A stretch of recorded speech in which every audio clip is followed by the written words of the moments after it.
Good afternoon to all my dear students. Now the first chapter is completed, and now from today I'm going to start the chapter number 2. The name of the chapter is Relations and Functions. So before starting the relations, we have to know about the ordered pairs and equality of the ordered pairs and Cartesian product of the two sets. As this chapter is also based on the sets and some concept of the base we have to use there. So let's start with the first ordered pair. As there is a name, it tells orders. Order means in a definite form, definite rules we are writing them, and pair means two. So according to the bookish definition, what is the meaning of ordered pairs? So see here, why an ordered pair?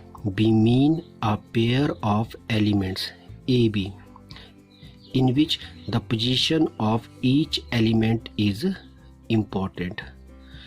Here you can see that ordered pair we have written as A comma B, and see the sign of the brackets, like the open brackets we are writing there.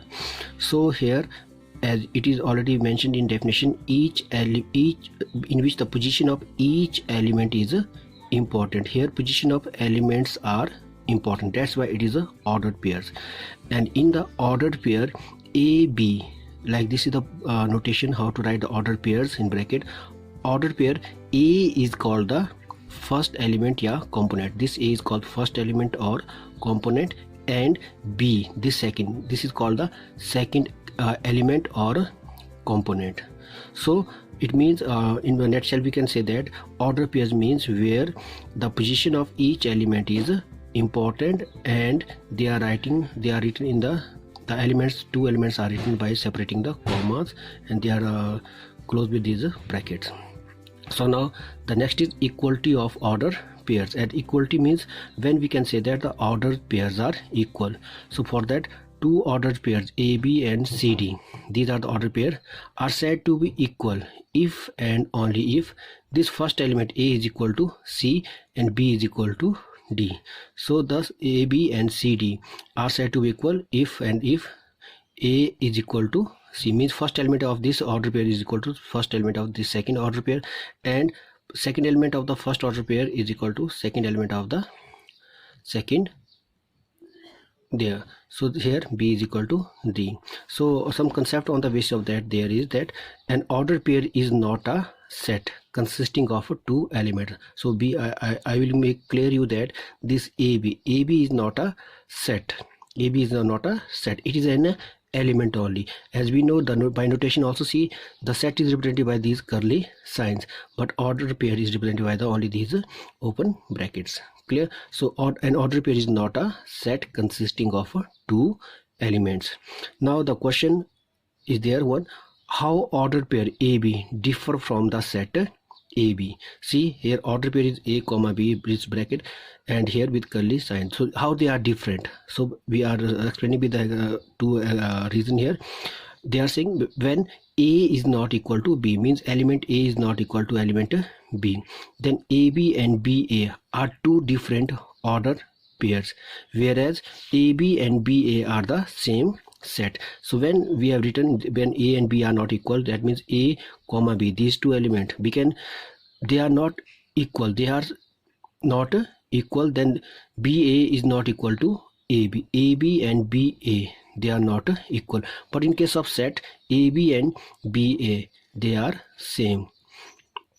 And when A is equal to B, means when both the elements are same, then order pair A is a well-defined order pair.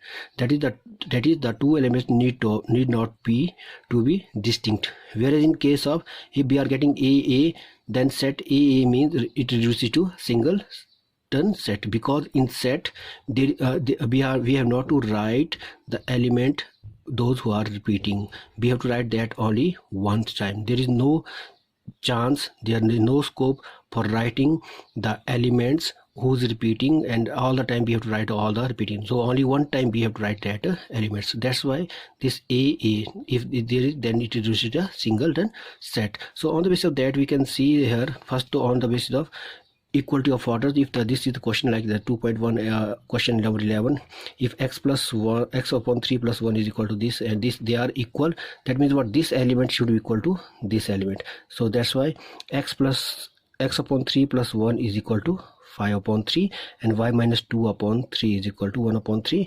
So then we have to solve, and by solving we are getting here value of x is equal to 2 and value of y is equal to 1.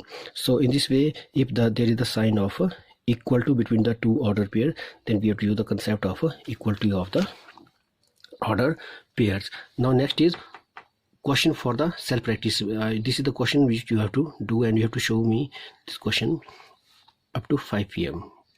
Now next is Cartesian product of the set. It is very important concept because maximum concept of relation function depend upon this. So what is the definition? Let A and B be two non-empty sets. Then the set of all orders pairs AB such that A belongs to A, that means the first element belongs to set A and the second element belongs to B. When we are writing in the order pairs, all the sets of the order pair AB, then first element belongs to the first and second element belongs to the second set, like this. So then this is called the Cartesian product of A and B, and it is denoted by A cross B. We can read it as A Cartesian product of B. If symbolically we can represent A Cartesian product of B, means that this is the set in which the element in order pairs AB, where A comes from the capital A set A and B element comes from the set B. And for that, you see the question here, if G is equal to 7, 8 and H is equal to 5, 4, 2, these are the sets, and the number of elements is there 2, number of elements are there then G Cartesian product H. G Cartesian product H means 7, 8 into cross 5, 4, 2. So when we are writing the Cartesian product, first we have to write set condition, set notations, then first order pair 7, 5, comma, then second 7, 4, then 7, comma, 7, 2. Then after that 8, 5, then 8, 4, 8, 2, like this. Clear? In this way, when we are this G, the first we have tried this element, means the elements of G should be first. That's why here 7, 7, 7 and then 8, 8. And here in H Cartesian product G, H is 5, 4, 2 and 7, 8. So similarly way we can see that this is the different, they are not same. Now this is the self practice question. You have to multiply 3 times A elements. So you have to show me this also. Now important points to remember. The remember is A cross, if A cross B is equal to B cross A, that means A is equal to B. If A Cartesian product B is not equal to B Cartesian product A, then A is not equal to B. Now third is A Cartesian product B is equal to 5, where one or both A and B are empty. If, and this is a very important question, there are so many questions based on this property number 3. Fourth, if A has M elements and B has N elements, the number of elements of Cartesian product A and B is N, a number of elements of A set number of elements of B into M by N, that is number of elements of A into number of elements of B. So question is based on this, is that if the set A has 3 elements and set B has the 3, 4, 5, then number of elements of A is 3 and number of elements of B is 3. The number of elements of the Cartesian product of A and B is 3 by 3, that is 9. So that is the number of elements in Cartesian product of A and B. Thank you and have a nice day.